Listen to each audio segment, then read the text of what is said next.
Easy and tasty and healthy ಆಗಿರುವಂಥ recipe ಇದು. Cabbage paratha very tasty ಆಗಿರುತ್ತೆ. ಟಿಫಿನ್ಗೂ ಮಾಡ್ಕೋಬೋದು ಇದನ್ನು. ಓಕೆ, ಗೋಧಿ ಹಿಟ್ಟು ತೊಗೋಬೇಕು. ಗೋಧಿ ಹಿಟ್ಟು ತೊಗೊಂಡು ನಾನೊಂದು 250 ಗ್ರಾಮ್ಸ್ ತೊಗೊಂಡಿದ್ದೀನಿ. ಎಷ್ಟು ಕ್ವಾಂಟಿಟಿಲಿ ಮಾಡ್ತೀನಿ ನೋಡಿ ತಗೊಳ್ಳಿ, ಅಷ್ಟು ಕ್ವಾಂಟಿಟಿಯಲ್ಲಿ. ಹೀಗೆ ಇದಕ್ಕೆ ಬೇಸಿಕ್ಕಾಗಿ ಸ್ವಲ್ಪ ರುಚಿಗೆ ತಕ್ಕಷ್ಟು ಉಪ್ಪು ಹಾಕ್ಕೋಬೇಕು. ರುಚಿಗೆ ತಕ್ಕಷ್ಟು ಉಪ್ಪು ಹಾಕ್ಕೊಂಡು, ನೀವು ತುಪ್ಪ ಊಟ ಮಾಡೋದಿದ್ರೆ ತುಪ್ಪ, ಇಲ್ಲ ಎಣ್ಣೆ ಊಟ ಮಾಡೋದಿದ್ರೆ ಎಣ್ಣೆ, ನಿಮ್ಗೆ ಯಾವ್ದು ಬೇಕಾದ ಹಾಕ್ಕೊಂಡು, ತುಪ್ಪ ಊಟ ಮಾಡೋರಾದರೆ ತುಪ್ಪ ಹಾಕ್ಕೊಂಡು, ಎಣ್ಣೆ ಅಂದರೆ ಎಣ್ಣೆ. ಓಕೆ, ಹಾಕ್ಕೊಂಡು ಇವಾಗ ಚೆನ್ನಾಗಿ ಮಿಕ್ಸ್ ಮಾಡ್ಕೋಬೇಕು. ಚೆನ್ನಾಗಿ ಮಿಕ್ಸ್ ಮಾಡ್ಕೊಂಡು ಇವಾಗ ಎಣ್ಣೆ ಗಿಣ್ಣೆ ಎಲ್ಲ ನೀಟಾಗಿ, ಉಪ್ಪು ಎಣ್ಣೆ ಎಲ್ಲ ನೀಟಾಗಿ ಹೊಂದ್ಕೋಬೇಕು. ಓಕೆ, ಕೈಯಿಂದನೂ ಕಲಿಸ್ಕೋಬೋದು, ಹಿಂಗಾದರೂ ಕಲಿಸ್ಕೋಬೋದು. ಓಕೆ, ಈ ಎಣ್ಣೆ ಐತಲ್ಲ ಎಲ್ಲ ಹಿಟ್ಟಿಗೂ ಹೊಂದ್ಕೋಬೇಕು. ಓಕೆ, ಎಲ್ಲ ಹೊಂದ್ಕೊಂಡು ಕಲಿಸ್ಕೋಬೇಕು. ಕೈಯಿಂದನೂ ಕಲಿಸ್ಕೋಬೋದು. ಇವಾಗ ನೀರು ಹಾಕಿ ಚಪಾತಿ ಹಿಟ್ಟಿನ ಹದ ಕಲಿಸ್ಕೊಂಡ್ರೆ ಸಾಕಷ್ಟೇ. ಇದು ಎಣ್ಣೆ ಎಲ್ಲ ಹೊಂದ್ಕೊಂಡ ನಂತರ ಓಕೆ, ನೆಕ್ಸ್ಟ್ ಇವಾಗ ನೀರು ಹಾಕ್ಕೊಂಡು ಚೆನ್ನಾಗಿ ಚಪಾತಿ ಹಿಟ್ಟಿನ ಹದ ಕಲಿಸ್ಕೊಂಡ್ರೆ ಸಾಕಷ್ಟೇ. ಇನ್ನು ಸ್ವಲ್ಪ ನೀರು ಬೇಕಾಗುತ್ತೆ, ಸ್ವಲ್ಪ ನೀರು ಹಾಕ್ಕೊಂಡು ಕಣಕ ರೆಡಿ ಮಾಡ್ಕೋಬೇಕು ಇದನ್ನು. ಓಕೆ,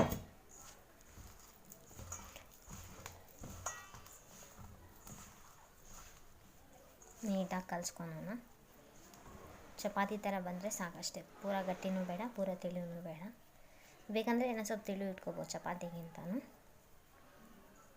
ಓಕೆ, ಕಲಿಸ್ಕೊಂಡು ಇನ್ನು ಸ್ವಲ್ಪ ನೀರು ಬೇಕಾಗಿದೆ. ನೀಟಾಗಿ ಕಲಿಸ್ಕೊಳ್ತೀನಿ. ಕ್ಯಾಬೇಜ್ ತೊಗೋಬೇಕು. ಕ್ಯಾಬೇಜ್ ತೊಗೊಂಡು ತುರ್ಕೋಬೇಕು. ಓಕೆ, ತುರ್ಕೋಬೇಕಾ, ಇಲ್ಲಾಂದರೆ ನೀಟಾಗಿ ಸಣ್ಣದಾಗಿ ಕಟ್ ಮಾಡ್ಕೋಬೋದು. ನೀವು ಯಾವ ಆಪ್ಷನ್ ಆದರೂ ಮಾಡ್ಕೊಬೋದು. ಕಟ್ಟಾದರೂ ಮಾಡ್ಕೊಬೋದು ಅಥವಾ ತುರಿದನ ತುರಿಬೋದು. ಓಕೆ, ಇಟ್ಟು ಓಕೆ, ಸ್ವಲ್ಪ ಎಣ್ಣೆ ಹಾಕ್ಕೊಳ್ಬೇಕು. ಎಣ್ಣೆ ಜಾಸ್ತಿ ಬೇಡ. ಓಕೆ, ಸ್ವಲ್ಪ ಈರುಳ್ಳಿ ಹಾಕ್ಕೊಳ್ತೀನಿ. ನೆಕ್ಸ್ಟ್ ಸ್ವಲ್ಪ ಈರುಳ್ಳಿ ಹಾಕ್ಕೊಂಡು ನಂತರ ಈರುಳ್ಳಿ ಸ್ವಲ್ಪ ಇದಾಗಲಿ.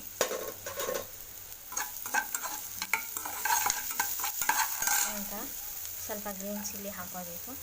ಗ್ರೀನ್ ಚಿಲ್ಲಿ ಹಾಕೋ, ನೆಕ್ಸ್ಟ್ ಕೊರಂಡ ಹಾಕೋ, ನೆಕ್ಸ್ಟ್ ಸ್ವಲ್ಪ ಕೊತ್ತಂಬರಿ ಸೊಪ್ಪು ಹಾಕ್ಕೊಂಡು ಎಲ್ಲ ಸ್ವಲ್ಪ ಎಣ್ಣೆ ಹಾಕ್ಕೊಂಡು, ಎಣ್ಣೆ ತುಪ್ಪ ಯಾವ ಸ್ವಲ್ಪ ಶುಂಠಿ ಬೇಕಂದರೆ ಹಾಕ್ಕೋಬೋದು. ಇವಾಗ ಕ್ಯಾಬೇಜ್ ತುರಿ ಇದೆಯಲ್ಲ, ಕ್ಯಾಬೇಜ್ ತುರಿ ಹಾಕೋ. ಓಕೆ, ನೆಕ್ಸ್ಟ್ ತುರ್ಕೊಂಡಿದ್ದೀನಿ ಯಾಕಂದರೆ ಸ್ವಲ್ಪ ಜಲ್ದಿ ಬೆಳೆಯುತ್ತೆ ಅಂಥೇಳಿ. ಕ್ಯಾಬೇಜ್ ತುರಿ ಇದು. ಓಕೆ, ಸ್ವಲ್ಪ ಹಾಕ್ಕೊಂಡು ನೀಟಾಗಿ ಬಾಡಿಸ್ಕೋಬೇಕು. ನೀಟಾಗಿ ಬಾಡಿಸ್ಕೊಂಡು ಈಗ ಸ್ವಲ್ಪ ರುಚಿಗೆ ತಕ್ಕಷ್ಟು ಉಪ್ಪು ಹಾಕ್ಕೊಂಡು, ರುಚಿಗೆ ತಕ್ಕಷ್ಟು ಉಪ್ಪು ನೋಡ್ಕೊಂಡು ಹಾಕ್ಕೋಬೇಕು. ಉಪ್ಪು ಹಾಕಿದ ನಂತರ ಚೂರೇ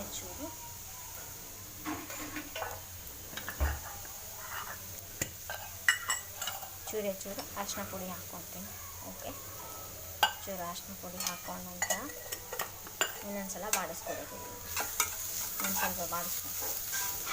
ಸ್ವಲ್ಪ ಹಸಿ ವಾಸನೆ ಹೋಗೋವರೆಗೂ ಬಾಡಿಸ್ಕೋಬೇಕು ಇಷ್ಟೇ. ತಳ ಹಿಡಿಲಾರ್ದಂಗೆ ಹಾಗೆ ಬಾಡಿಸ್ಕೊಂಡು, ಬುಡ ಹಿಡಿಬಾರ್ದು. ಬೇಕಂದರೆ ಒಂದು ಸ್ವಲ್ಪ ನೀರು ಹಾಕೋಬೋದು. ಒಂದು 10-15 ಡ್ರಾಪ್ಸ್ ಹಾಕೋಬೇಕು, ಜಾಸ್ತಿ ಬೇಡ.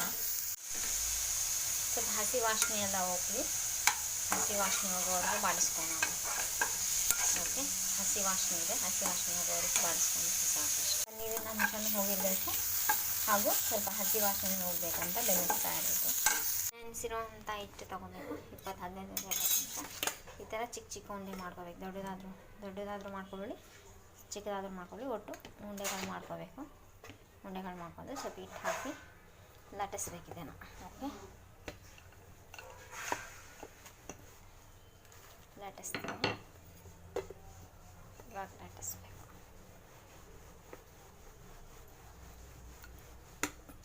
ಲಟ್ಟಿಸ್ಕೊಂಡ ನಂತರ ಇವಾಗ ಒಂದು ಮಸಾಲ ತೊಗೊಂಡು ಹಾಕೋಬೇಕು. ಕ್ಯಾಬೇಜ್ ಮಸಾಲ, ಕ್ಯಾಬೇಜ್, ಈರುಳ್ಳಿ, ಹಸಿಮೆಣಸಿನ್ಕಾಯಿ, ಕೊತ್ತಂಬರಿ ಸೊಪ್ಪು, ಕರಿಬೇವು ಸೊಪ್ಪು ಎಲ್ಲ ಹಾಕಿ ಮಸಾಲ ರೆಡಿ ಮಾಡ್ಕೊಂಡಾಗಿದ್ದಾರೆ. ಮಸಾಲ ಹಾಕೋಬೇಕು. ಓಕೆ, ಮಸಾಲ ರೆಡಿ ಆಗಿದೆ. ಇವಾಗ ನೀಟಾಗಿ ಮಾಡಿಸ್ಕೋಬೇಕು. ನೀಟಾಗಿ ಮಾಡಿಸ್ಕೊಂಡು ಎರಡು ಸೈಡು ಇವಾಗ ಲಟ್ಟಿಸ್ಕೋಬೇಕು. ಇವಾಗ ಲಟ್ಟಿಸ್ಕೊಂಡು ಸ್ವಲ್ಪ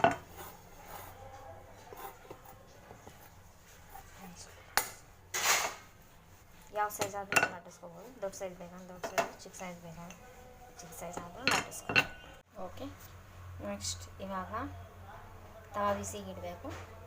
ತವಾ ಬಿಸಿ ಆಗಲಿ. ತವಾ ಬಿಸಿ ಆದ ನಂತರ ಪರೋಟ ಹಾಕ್ಕೋಬೇಕು. ಪರೋಟ ಬೇಯಿಸ್ಕೊಂಡು ಓಕೆ, ನಾನು ಚಿಕ್ಕದು ಮಾಡಿದ್ದೀನಿ. ಎರಡೆರಡು ಬೇಯಿಸ್ಕೊತೀನಿ. ದೊಡ್ಡದಿದ್ದರೆ ಒಂದೊಂದು ಬೇಯಿಸ್ಕೊಂಡು, ಚಿಕ್ಕದಿದ್ದೆಲ್ಲ ಎರಡೆರಡು ಬೇಯಿಸ್ಕೊತೀನಿ. ಇವಾಗ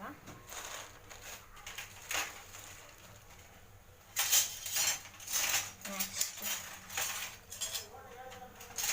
ಇವಾಗ ಎಣ್ಣೆ ಹಚ್ಕೋಬೇಕು. ಎಣ್ಣೆ ಹಚ್ಕೊಂಡು ಓಕೆ,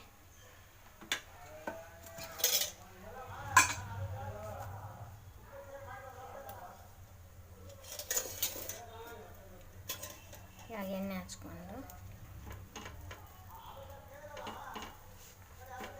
ಎರಡು ಸೈಡ್ ಎಣ್ಣೆ ಹಚ್ಕೋಬೇಕು.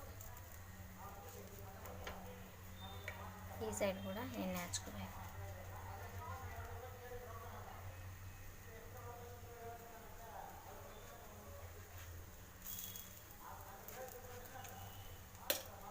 ನೆಕ್ಸ್ಟ್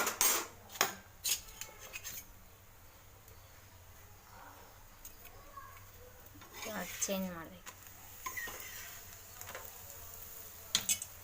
ಫೇಸ್ ಚೇಂಜ್ ಮಾಡಿದೆ. ನೆಕ್ಸ್ಟ್ ಈ ಸೈಡ್ ಕೂಡ ಎಣ್ಣೆ ಹಚ್ಕೋಬೇಕು. ಈ ಸೈಡ್ನ ಎಣ್ಣೆ ಹಚ್ಕೊಂಡು, ಇದರಲ್ಲಿ ಯಾವ ಮಸಾಲ ಏನು ಹಾಕಿಲ್ಲ, ಆರೋಗ್ಯಕ್ಕೆ ತುಂಬ ಒಳ್ಳೆಯದಾಗಿರುತ್ತೆ. ಓಕೆ,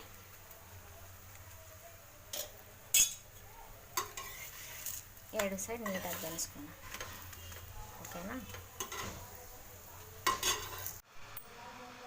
पूज्याय राघवेंद्राय सत्यधर्मारदाय च भजतां कल्पवृक्ष नमतां कामधेनु ಶ್ರೀ ಗುರು ರಾಘವೇಂದ್ರ ಸ್ವಾಮಿ ಎಲ್ಲರನ್ನೂ ಕಾಪಾಡಪ್ಪ ತಂದೆ.